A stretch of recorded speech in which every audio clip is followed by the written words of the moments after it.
All right, buckle up everyone, because today we're diving headfirst into a world of ice and survival. Into the frozen wasteland of last Aurora. Exactly. This board game drops you right into a post-apocalyptic scenario where, well, let's just say resources are a little hard to come by.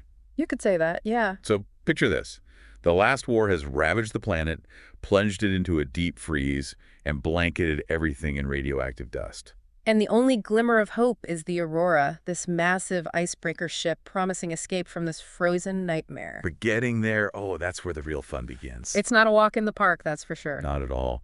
You're battling the elements, scarce resources, desperate survivors, and, oh yeah, those terrifying creatures lurking in the shadows. Yes, the war wolves. Don't forget the metal wolf. Just reading about them in the rulebook sent chills down my spine. They definitely add a certain intensity to the game. So Last Aurora is all about making those tough choices, managing what little you have, and strategizing every single step of the way. It's a brilliant blend of strategic decision-making and resource management. You're constantly juggling supplies, keeping your survivors alive, and dodging that ever-present threat of contamination. All while trying to stay ahead of your rivals and reach the Aurora before it's too late. Talk about a pressure cooker. Yeah. But before we get too overwhelmed, let's break down the basics. Absolutely. What are the key components that bring this frozen world to life on our tabletops? Well, first you have the road board. It lays out the treacherous landscape you'll be navigating. And this isn't just some static map, right? No, it's a dynamic environment that's constantly evolving. So your carefully planned route could suddenly become a dead end. Exactly. Adds to the challenge, wouldn't you say? Definitely keeps you on your toes. And what about tracking our progress, all those precious supplies we managed to scavenge? That's where your player board comes in. So that's where we'll be meticulously counting every drop of fuel, every scrap of food. Hoping it's enough to reach salvation. It's all about survival, right? Yeah. Every bit counts. Every bit. And then we have the cards, right? Yes. Exploration cards, object cards, enemy cards, loot cards, they all inject a healthy dose of unpredictability and excitement. Okay, I'm intrigued, especially by those object cards. They can really shake things up. Like how? Give us an example. Imagine you're lagging behind, desperate for a boost. You draw a nitromethane card. Nitromethane. Sounds dangerous. It is. It's a gamble. A sudden burst of speed for your convoy, but at the risk of some serious damage. So risk versus reward. Exactly. Or you might draw a mine card, a defensive tool, to create a roadblock and slow down your opponents. So it's like having a secret weapon up your sleeve. Precisely. They add a whole other layer of strategy to the game. I like it. Outsmarting your opponents on the road to survival. Very clever.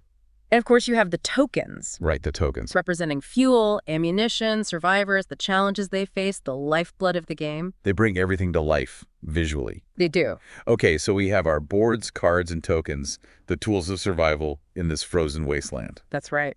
But how does it all come together? What does a typical round in Last Aurora look like? The game unfolds in rounds, each with distinct phases that mimic the cycle of survival. That sounds pretty intense, like a constant struggle. It is. You explore, you rest, you move, you fight, and then you prepare to do it all over again. Wow, so it's a constant battle to stay alive. You could say that. Could you walk us through these phases? What would a typical round involve? Well, it starts with the exploration phase. Exploration, so that's where we send out our brave survivors to scout for resources and whatnot. And potentially encounter other survivors, maybe face some dangerous enemy ambushes. Right, those enemies. Each location on the board offers different rewards and risks. You have to weigh your options carefully. So can't just send anyone anywhere. There's strategy involved. Absolutely. Each survivor has unique skills represented by their survivor cards. So some are better at scavenging for food, others are better at fighting, that sort of thing. Exactly. It's like assembling a specialized team. Everyone plays a role. That's a great way to put it. But exploration isn't without its dangers, right? What are some of the risks we might face? Well, aside from those enemy ambushes, there's the constant threat of contamination. Contamination, yikes. So some areas are radioactive, Many locations on the board are contaminated. and sending our survivors there could weaken them. Or worse. So it's not just about gathering resources, it's about protecting our team from this invisible enemy. Exactly. It adds a layer of complexity to the game. Do you risk it for the resources, or do you play it safe and risk falling behind? Tough choices. Tough choices. It really puts you in the shoes of a leader facing those impossible decisions. It does. So after the exploration phase, what happens next? You move into the rest phase. So that's where our exhausted survivors get a chance to recover. Exactly. They need to prepare for the next round. I can imagine exploring a frozen wasteland can't be easy. No, it takes its toll. So once our survivors have caught their breath, what comes next? Then comes the movement phase. Movement, so that's where the race really heats up.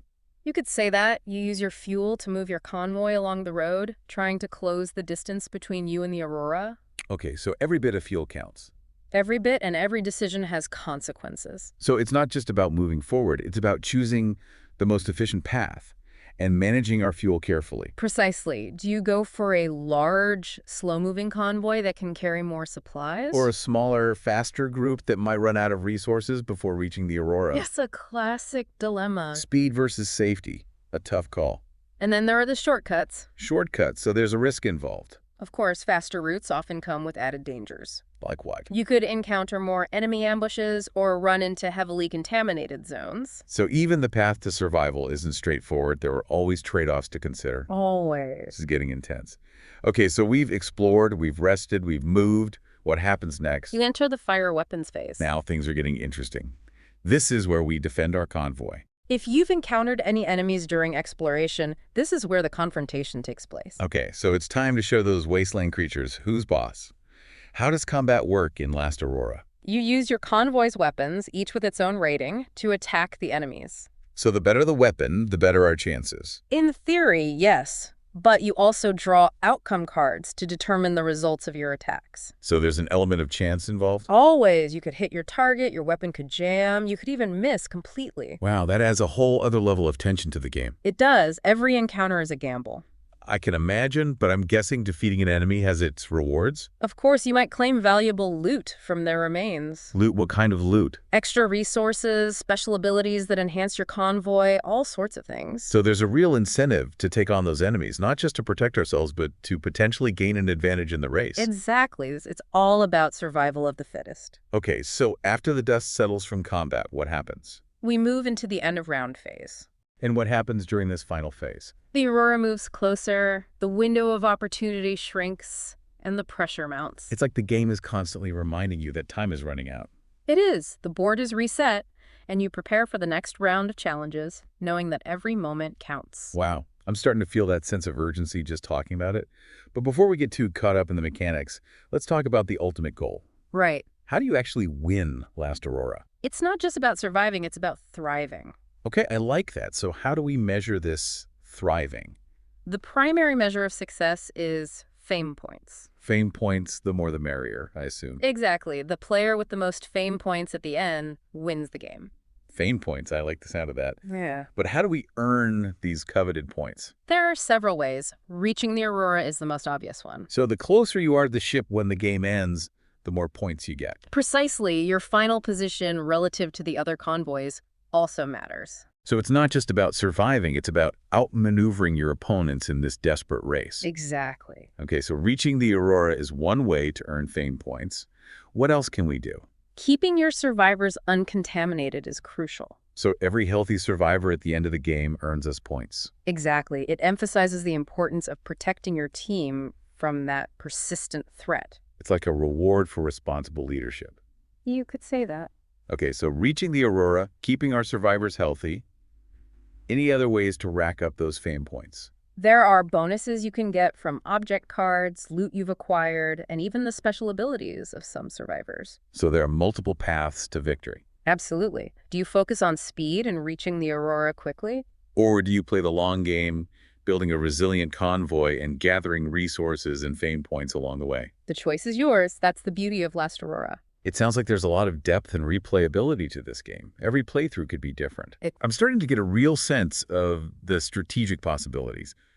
But before we dive into specific strategies, Yes. I think it's time to meet the heart of our convoys, the survivors themselves. Oh, yes. The individuals who will be making this treacherous journey with you. Those unique characters who will determine our fate in this frozen wasteland. Let's explore the survivor cards and see what strategic advantages they offer. I'm ready. Let's meet the team. Let's do it. Welcome back to our deep dive into Last Aurora.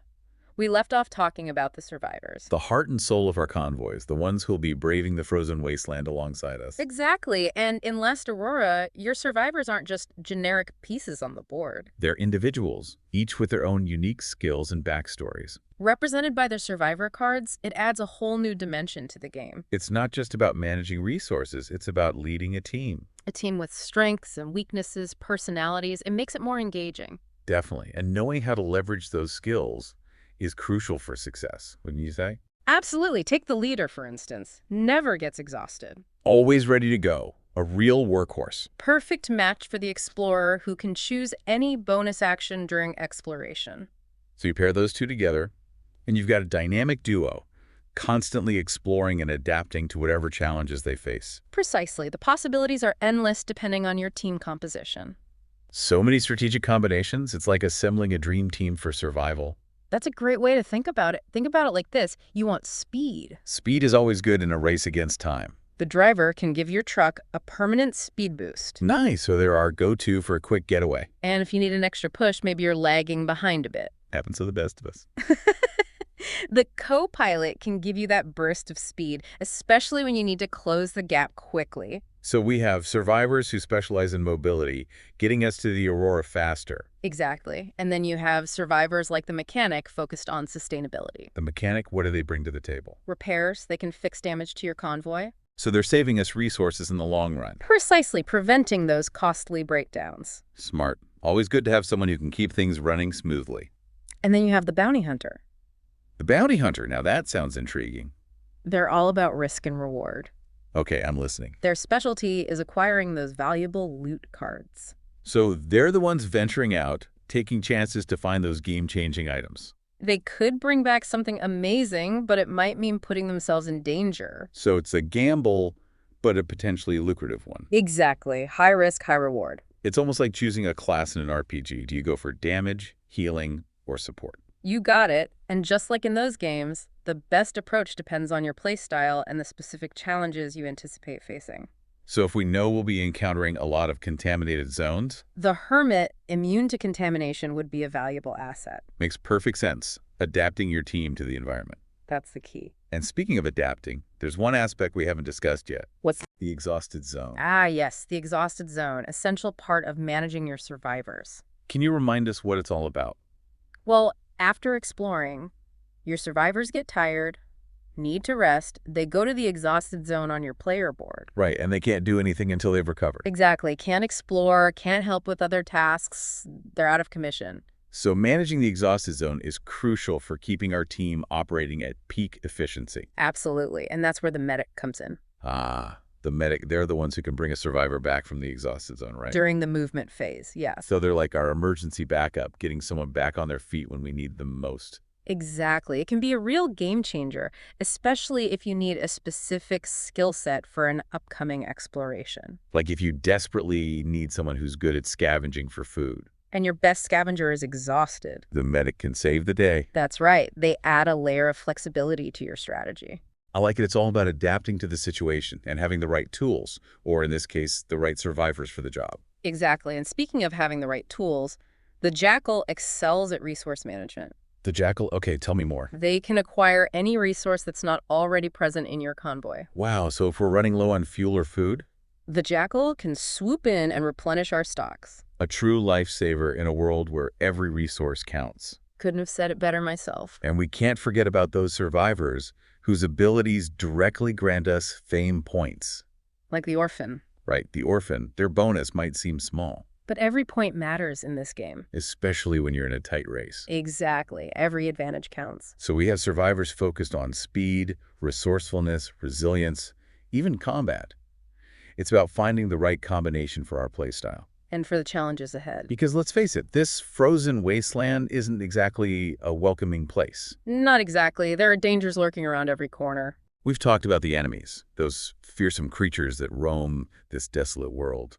They're more than just obstacles to overcome. They're strategic challenges that demand careful planning. And a healthy dose of courage, I'd say. You're not wrong. Each enemy type presents its own unique threat, forcing you to adapt your strategy on the fly. This is where things get really interesting. We're not just managing resources anymore. We're fighting for survival against predators who want to tear us limb from limb. It's a whole new level of intensity. You're battling the elements, dwindling resources, contamination, endless creatures. It's a lot to handle. It sounds like a true test of leadership, making those tough decisions when the stakes are high. It is. Every encounter is a calculated risk. Do you engage the enemy head-on? Or do you try to avoid them, risking falling behind in the race? There are no easy answers in Last Aurora, are there? Not really. That's what makes it so compelling. Every choice has a cost. Every victory comes with a sacrifice. It's about adapting, making difficult choices, and pushing forward even when the odds are stacked against you. So let's talk about those odds those enemies will be facing. We've mentioned the werewolves, the rider wolves, and the dreaded metal wolf. Each one poses a unique challenge. What can you tell us about these creatures? And how can we prepare ourselves to face them? Because knowing your enemy is half the battle, right? Absolutely. Let's start with the werewolves. All right, the werewolves, they're all about speed and aggression. So, hit-and-run tactics. Basically, they'll ambush the top row of your convoy. Aiming for what? Our supplies? Not exactly. They go after your devices, the ones you've installed. Oh, so they're trying to cripple our defenses before going for a full-on attack. You got it. Clever little devils, aren't they? That's pretty devious, so what's the best strategy if we run into a pack of werewolves? Well, having a strong front column is key. So, making sure our most vital vehicles and devices are well protected. Exactly. Maybe place them further back in the convoy. Out of reach of those sharp claws? And don't forget about those object cards. Sometimes they can be a real lifesaver. Like what? Give us an example. A flare, for instance. A flare. How does that help? It scares off enemies. Ah, so it's a way to avoid a fight altogether. Sometimes that's the best strategy, especially when resources are so scarce. Makes sense. Pick your battles, right? Exactly. Conserve your strength for when you really need it. But what about the rider wolves? We heard they're even tougher than the werewolves. You heard right. Rider wolves are a force to be reckoned with. What makes them so dangerous? Well, for starters, they're mounted. So they're faster. Much faster, they can cover more ground, harder to shake off. And what are they aiming for?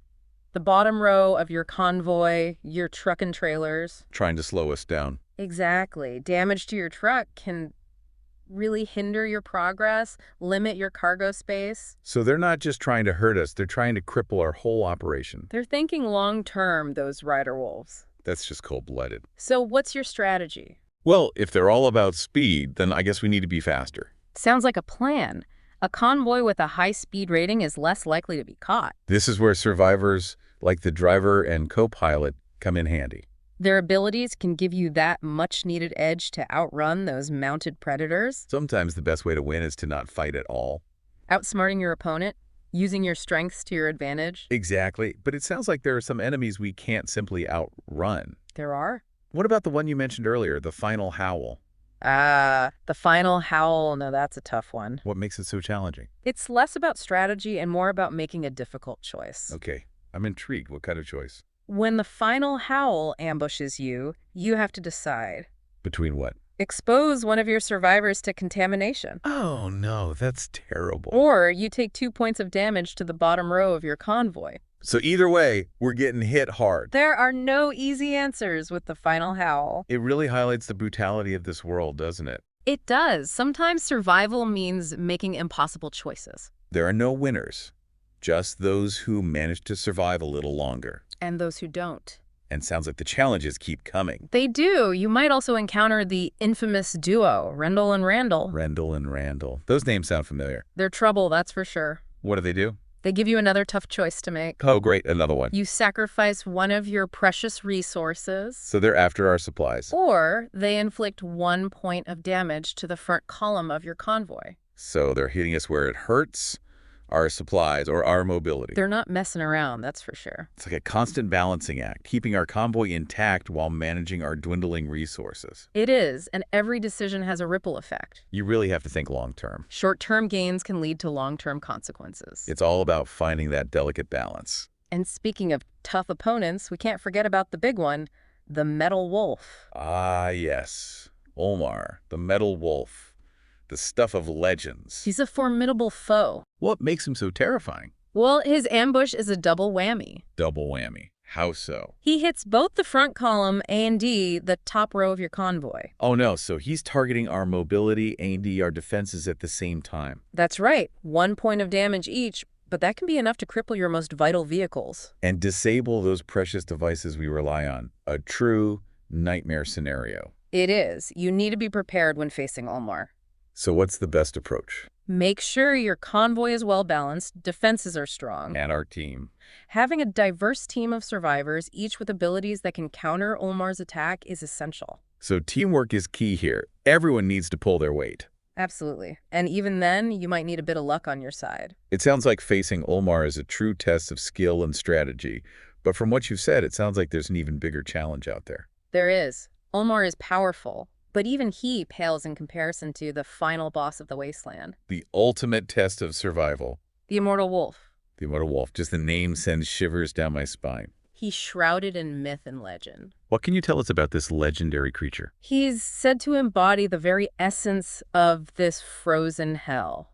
So facing him is like facing the wasteland itself. You could say that his attack is similar to Ulmar's. Hitting both the front and bottom rows of our convoy. But what makes him truly terrifying is his immortality. Immortality.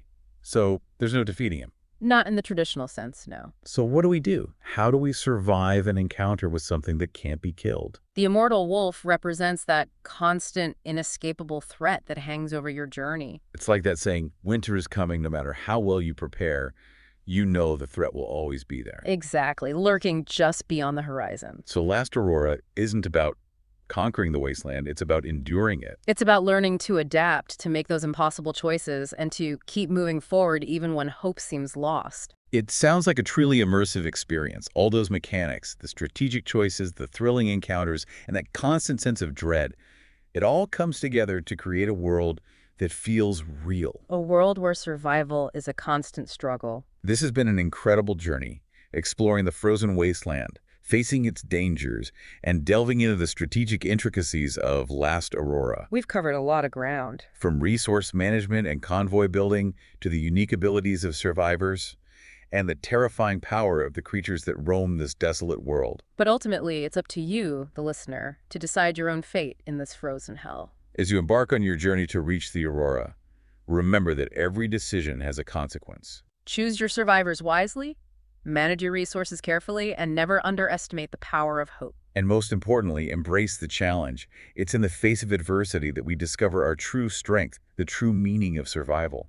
Until next time, may your journey be filled with strategic triumphs, thrilling encounters, and ultimately the sweet taste of victory. Stay warm out there.